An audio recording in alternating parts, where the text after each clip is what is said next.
When we go rock climbing at our local park, this is about as high as we get to go. Check out our latest video where we go to Guatapé, Colombia, and we get to climb a huge rock with tons of stairs.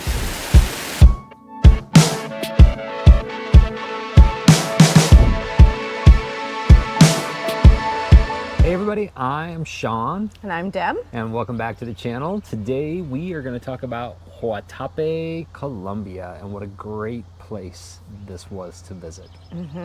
So earlier this year, we took our first trip, hopefully not our last, our first trip to Colombia. We sort of divided the trip into three different spots. So we went to Guatapé and Medellin and Salento. But when we got to Guatapé, or Medellin, first thing we did when we got off the plane was jump on a cab, in a cab. we didn't really know how we were going to get to Guatapé. We just knew that Guatapé was the destination and that we had a reservation at a hotel there. Now we did know that it was an option to take a bus, but we had been traveling, for the day. We were tired. So we were tired. And so we just asked when we got out of the airport a cab how much, and I think it was maybe around $50. It really wasn't bad. No, it wasn't bad. And for a 2-hour ride, that was pretty good. It was nice. Medellin has regulated cabs, so it wasn't like some person was walking up to us saying, hey, you want to go for a ride? We went to the attendant at the regulated cabs and we asked them how much it would cost to go to And they Guatapé. had a little cheat sheet that told you so much for going. We knew exactly how much it was going to be. So and that was worth it. Yeah, it was totally. Nice. It was nice. The cab driver was really nice. He tried to kind of help us with kind of understanding where we were going and what we were doing, and it was a good conversation. It took, I feel like it was about 90 minutes, maybe a couple hours. Yeah, it was actually a little bit faster taking a private cab than the bus. So that was the benefit of it. Yep, that was right. We'll talk about how we got back in a minute, I think. But it was a good way if you're looking for kind of a faster, easier, not necessarily cheap, but way to get to Guatapé. Cab from the airport's a great way to go. It's a good option. Yep. So Guatapé itself is a very lovely little town. It is one of the most colorful towns in the world. It always, I think, makes the top 5 list. And it is perfect weather, 75 degrees year round, which is amazing. Right, my speed. She doesn't like the heat. So I don't like the heat and I don't like the cold. Was amazing. 75 is great. Yeah. So we were just very impressed from the moment we got there. It was a very nice town. We'll talk about this a little later, but what Deb was telling me, it's one of the most colorful places, colorful cities on the planet. It earns that ranking all the time. I was like, sure, yeah. No, for real, people. Like you'll see in the pictures, it is absolutely gorgeous. It's cool. It's neat how they've embraced color as part of their city identity. And everyone in the town, it was all over the town. It was very nice. Yeah. So our cab driver dropped us off at the hotel in Guatapé, and it was a hotel that I booked through hotels.com. It was cool. It was very cool. It was like I'm gonna let you say the name of it. La Madriguera is the name of the hotel, and his Spanish is much better than mine. The staff was super nice. They were so friendly. Like they were happy that we were there, and we had lots of conversations about. It was like a family-owned place. Yeah, and so they were excited we were there, and we talked about like where some restaurants were, and they breakfast was provided, and they showed us where on this beautiful little landing that it was provided, and they gave us our keys. And we walked, as you'll see in the pictures, we walked down to these, and I'm not kidding. I was like, wow, are we staying in shipping containers? Because it's kind of what it looks like. It looks like that a little bit, but the hotel, the rooms were very nice. No television. There was no television. No television. I don't think there was any artwork. It was just a very simple room. And it sat with a balcony and a view over the reservoir in Guatapé. And I guess my word for it would be peaceful. That is all the television you need. You just felt like you just were unplugging. It was just so peaceful and quiet, and it was great. You open the blind or the curtains in the morning, and then you just open the window, and then you're looking out over this beautiful lake with the mist on it, and it was just nature's television. Like, it was totally cool not having a television in this hotel room. So. Now, if you went to Guatapé and you wanted to stay more at like a resort, you could. Yeah. Those were a little bit more outside of town, and I definitely wanted something where we could just walk every day in and out of town. That was the beautiful thing about La Madriguera was you could walk. It was a little bit up on the hill, so we got that beautiful view of the lake, but you could walk right down into downtown, go get coffee, go to the restaurants, all of that. So that was really nice. And Guatapé itself is actually a very popular day trip from Medellin.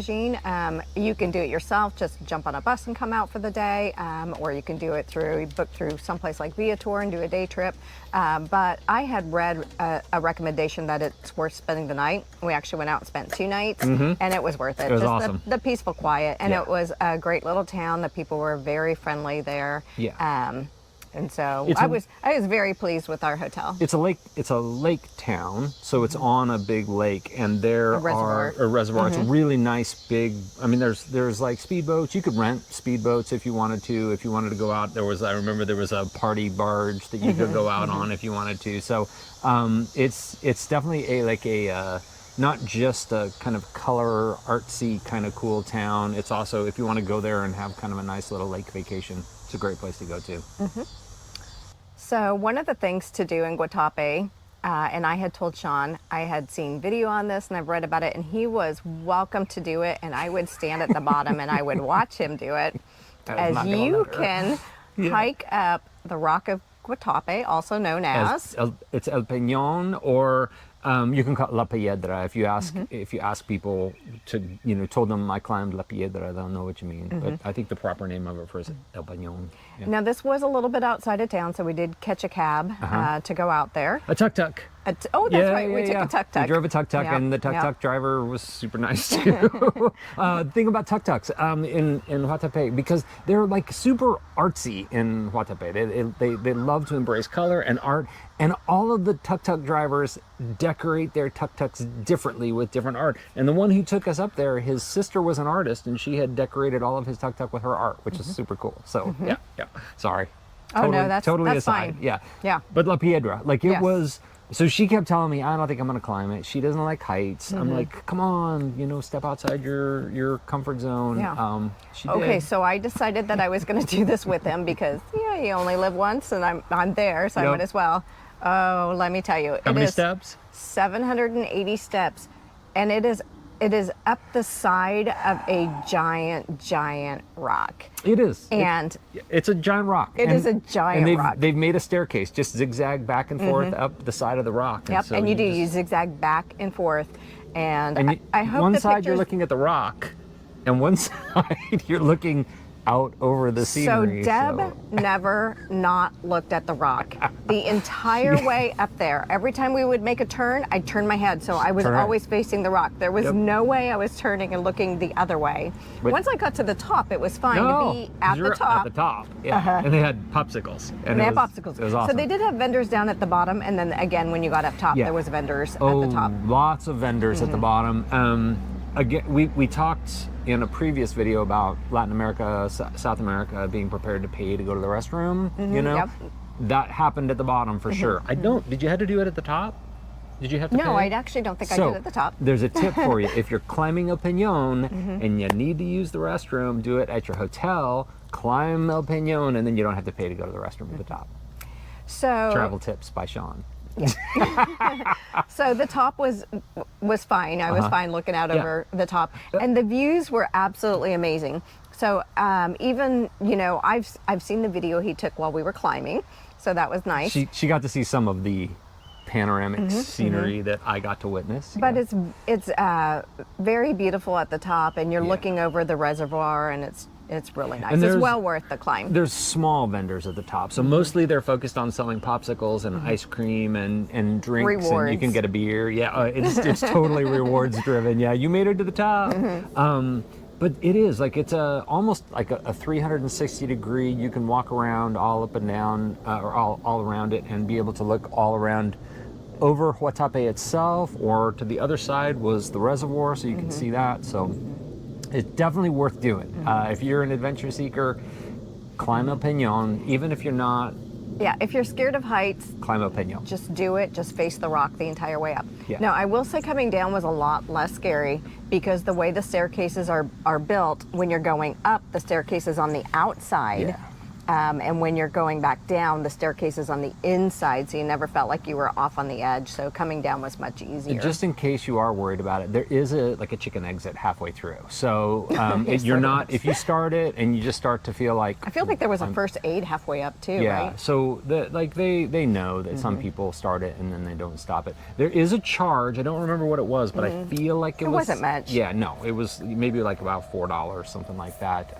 So there was a charge to get in. You can buy your tickets ahead online and have them as a QR code on your phone. So if you want to do that, you can. We stood in line for maybe 5 was minutes, short. 5 minutes tops, and then we were able to go up. So totally worth the trip. And I made it. Yep. Let's talk food. There was lots of good food. We were only there for 2 nights, so it wasn't like we weren't there for a ton of time, but Guatapé didn't disappoint when it came to food, especially when it came to coffee and treats, which we love. Which is our favorite. Yeah. So we justify the amount of treats we eat by the amount of walking we do. Or the amount of stress climbing a giant rock. Oh, yeah, there's that too. We burn off those calories. So we walk a ton. So if you guys notice a trend and you're like, you guys eat a lot of cheesecake or a lot of pastries or a lot of milky coffees or things like that. Well, we do, but we also burn off a lot of calories doing it. So that's our kind of reward. But there was, we had food while we were there. The hotel provided us breakfast, as I mentioned, and it was fresh fruit and fresh eggs every morning. So that was really nice. It was included with the cost of the room. So that was nice. Again, like Ecuador, the fresh fruit in Colombia was great. So good. Yeah. And then I remember one night we ate at a kind of a bar restaurant down on the main strip, and we kind of shared them. I ordered a plate of ribs, which they recommended as kind of a house specialty, and then Deb ordered a plate of nachos that we just like eat off each other's, and they were really good. And we sat out on a balcony at a little table. We were on stools, and it overlooked the reservoir, so it was very great. We could watch the boats coming in and just enjoy our meal. The wait staff was super attentive. It was good. So, but that the food was great in Guatapé, but the treats were amazing. And one coffee shop in particular that we loved was in the middle of town, and you're sitting out on a balcony, and just everything is so colorful there. So you'll see in the pictures, just the buildings are so colorful, and the umbrellas were up, and the umbrellas, of course, are all colorful. Yeah, but those desserts were very good. They were. We kind of try not to eat at the same place twice when we go Sometimes it to happens. cities, but when we find an amazing place that really has good stuff, we bend the rules a little bit. And we did for this little coffee shop down in the kind of the little downtown central area, just because their sweets were so good and the coffee was great. They were very good, yes. So as we have mentioned, Guatapé is listed as one of the most colorful towns in the world. So besides artwork, which you might see, the artwork on the buildings, what they're actually really famous for are their zocolos. Zocolos. I knew he would say it better than me. Yeah. But the zocolos are all over all of the buildings. The schools have them on them, and they're basically, they usually would depict what the building stood for. So in your bakery, you might have zocolos that are of bakers or bread. Yep, I love motorcycles. So when we went by the motorcycle repair shop, I took pictures of the zocolos. They're painted tiles is what they are. So they're square. They're generally say big like this, and then on the outside of any given business there'll be like anywhere from 5 to 10 maybe. And so I took pictures of the ones that was the motorcycle repair shop because they were really cool. But there were everything. There were llamas and the history, kind of the history of Guatapé with coffee trade was a big part of it. Because the reservoir is actually man-made, and when they made it, the valley flooded, and a lot of the businesses then moved to higher ground. Up the hill.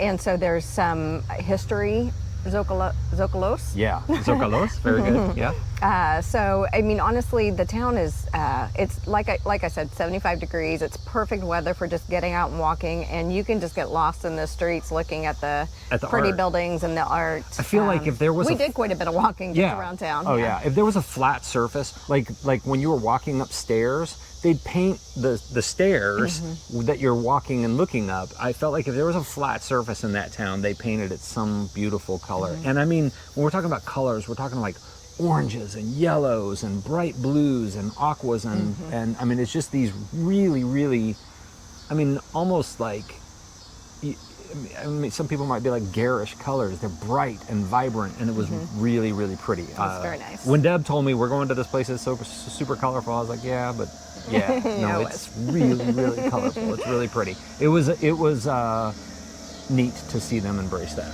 So it was. There was one other piece that Deb really loved about the town. So if you've been watching any of our videos, you might have noticed a little pattern of things I look for when I travel, and I love looking for cats. Now, we saw several cats, and we will be including pictures of the cats here, and even our hotel actually had a little cat that hung out around. It was very friendly. But that wasn't the smartest animal in all of Oh no, it wasn't the smartest. There were also dogs all over Guatapé, and they weren't on leashes. They were well behaved. They would run around and play with each other and maybe just go lay around. And never bothered us. Like, it was great to watch them play. It was fun watching them play. But one dog in particular I thought was very smart.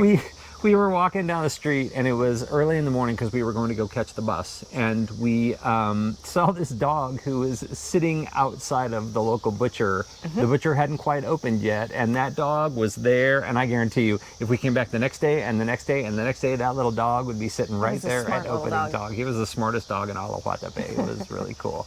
Now, we did say we took the cab to get out to Guatapé, but we did decide on the way back that we would take the bus on the way back. It's cheaper, and we wanted to experience the bus too, and it was very affordable. The bus was nice. Bus was nice. Yes. Yeah, the bus was like what we in the United States we call them coach buses, right? So it was a nice bus, and it had plenty of room. It started out it was the two of us on the entire bus. I think maybe there were a couple other people, but we had like all the back to ourselves, and we got coffees and treats to bring along on the bus. And I mean, it took a little longer, but it dropped us right at the central bus station in Medellin. So you know, it was a less expensive way to get back to Medellin. It was cool because we got to see the scenery, and you know, we weren't in any rush, and it worked out perfectly. So it's an alternate. If you're thinking about should I take the cab or should I take the bus, if you're just getting off a plane and it's late and you're tired, hop a cab. It's fine. If it's the morning and you're relaxed and you got a cup of coffee and a pastry and you want to get back to Medellin, take the bus. Either worked out great for us. Yep. And we will be coming out pretty soon with a couple videos on Medellin, and then also our Salento, which we cool love. Too. Yeah. Yes. So that's it, I think, on Guatapé. If you got any questions or comments, leave them in the comments section. Be sure to like and subscribe, and we appreciate you joining us. And we will see you in the next video.